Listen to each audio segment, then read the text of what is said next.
నాకు మాట చెప్పండి, ఏ ఉద్యోగాల కోసం అయితే ఈ ట్రాఫిక్ జామ్లో జనం ఇలా ఇరుక్కుపోతున్నారో, పొద్దున్నే ఆఫీసులకు పరిగెత్తుతున్నారో వీళ్ళంతా ధనవంతులైపోతారా? వీరిలో చాలామంది పరిస్థితి ఎలా ఉంటుందంటే, నెలాఖరులో ఒక సినిమా చూద్దామన్నా జేబులో డబ్బులు మిగలవు. ఇంకొందరు అయితే కేవలం క్రెడిట్ కార్డుల మీద బతుకుతుంటారు.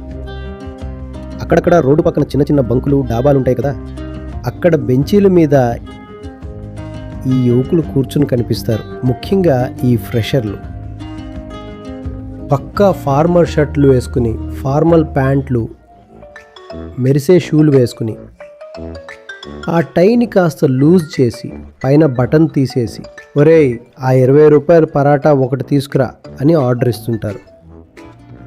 అసలు మీరు ధనవంతులు కూడా అవ్వలేకపోతున్నారు కదా. ఇక్కడ మిమ్మల్ని మీరు ఇలా సముదాయించుకుంటున్నారు, నేను హైదరాబాద్లో పనిచేస్తున్నాను అని.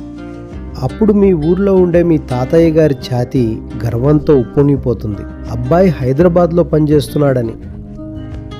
కానీ ఏం చేస్తున్నాడు? సరిగ్గా కెనడా వెళ్ళి ట్యాక్సీలు నడిపే వాళ్ళలాగే, ట్రక్కులు తోలే వాళ్ళలాగే బతుకుతున్నాడు. నిజమైన జీవితం ఎక్కడుంటే అక్కడికి వెళ్ళండి, తక్కువ సంపాదించినా పర్వాలేదు, కానీ బతకండి.